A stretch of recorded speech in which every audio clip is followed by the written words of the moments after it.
नमस्कार, मी पंजाब डक. मी आलो आहे चंद्रपूरकडं, म्हणजे पूर्व विदर्भामध्ये वणी या ठिकाणी एक शेतकरी मेळावा आहे आणि या ठिकाणून माझ्या महाराष्ट्रातल्या शेतकऱ्याला अंदाज देणार आहे.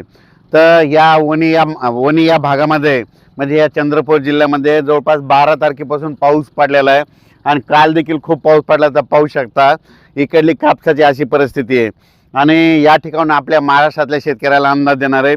सर्वप्रथम मी पूर्व विदर्भात आहे म्हणून पूर्व विदर्भातल्या शेतकऱ्याला सांगू इच्छितो की म्हणजे तुमच्या चंद्रपूर जिल्हा झालं, वणी तालुका झालं, यवतमाळ, त्याच्यानंतर नागपूर जिल्हा, वर्धा, नागपूर, भंडारा, गोंदिया, तुमच्या भागाकडे जवळपास म्हणजे 20 ऑगस्टपर्यंत जोरदार पाऊस पडणार आहे. म्हणून ह्या पूर्व विदर्भातल्या शेतकऱ्यांनी हा अंदाज लक्षात द्यायचा.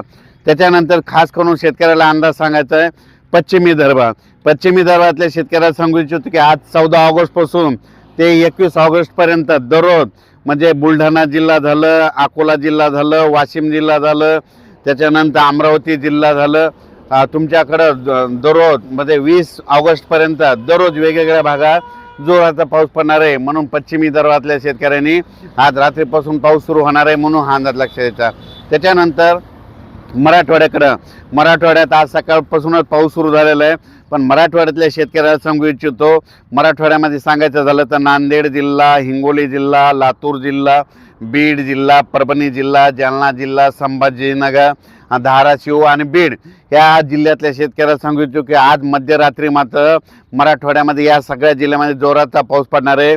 म्हणजे 14 ऑगस्टपासून ते 21 ऑगस्टपर्यंत दररोज वेगवेगळ्या मराठवाड्यातल्या जिल्ह्यामध्ये दररोज जोराचा पाऊस पडणार आहे. म्हणून मराठवाड्यातल्या शेतकऱ्यांनी हा अंदाज लक्षात द्यायचा.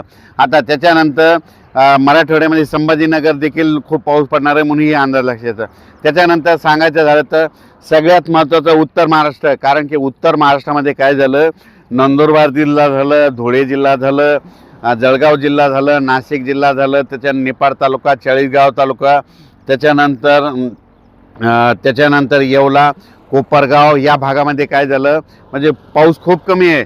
तर नाशिक जिल्हा, त्याच्यानंतर जळगाव जिल्हा, धुळे जिल्हा, नंदुरबार जिल्हा ह्या जिल्ह्यातल्या सर्व तालुक्यातल्या सगळ्या शेतकऱ्यांना सांगू इच्छितो की तुमच्याकडे आज मध्यरात्रीपासून पाऊस सुरू होईल.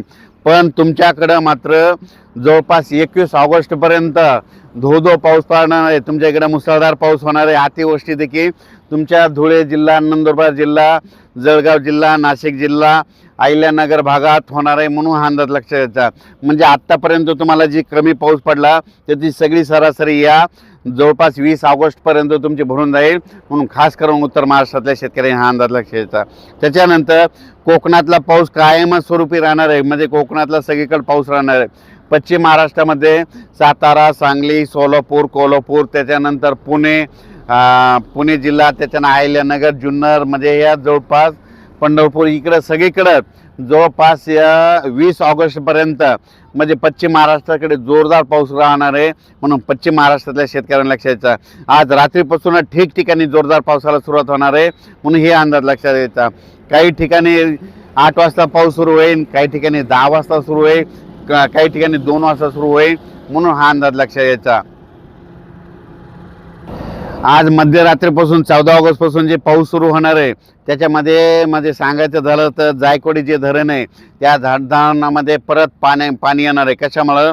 कारण की उत्तर महाराष्ट्राकडे खूप पाऊस पडणार आहे, त्याच्यामुळे त्या धरणांना पाणी येणार आहे. म्हणून जायकवाडी धरणाचं देखील पाणी सोडावं लागणार आहे. त्याच्यानंतर तुम्हाला एक सांगतो की आपलं जिंतूरमधलं येलदरी धरण, त्याच्यावर तर खडकपूर्णा, त्याच्या खाली सिद्धेश्वर धरण या धरणात देखील काय होणार आहे, विदर्भात खूप पाऊस पडणार आहे. म्हणून त्या तिन्ही धरणाचं लगेच 100% भरून जातील, त्याचं देखील पाणी सुटणार आहे. म्हणून जनतेनं स्वतःहून सतर्क राहण्याची तयारी ठेवावी. राज्यातल्या सर्व शेतकऱ्याला सांगू इच्छितो की उत्तर महाराष्ट्रामध्ये मात्र काय झालं, धुळे झालं, जळगाव जिल्हा, चाळीसगाव म्हणजे काही भागामध्ये पाऊस नुसता पिकांना झोपला असाच पडला आहे. आणि काही म्हणजे उत्तर महाराष्ट्राकडे तुम्ही बघा पाऊस असा पडला फक्त पिकापुरता पडला. आणि हे नागपूर जिल्ह्यामध्ये बघा इकडं पिकं पाऊस जास्त झाल्यामुळे चालले आहेत म्हणजे अशी परिस्थिती बघा. आणि इकडं 12 तारखेपासूनच पाऊस सुरू झालेला आहे आणि 12 जूनच्या ह्या कापसाच्या लागवडी आहेत. आपला त्यांचा किती फरक पडला बघा. इकडे जास्त पाऊस असल्यामुळे यांचे सगळे कापसं दबलेत म्हणून हे तुम्हाला एक सांगू इच्छितो.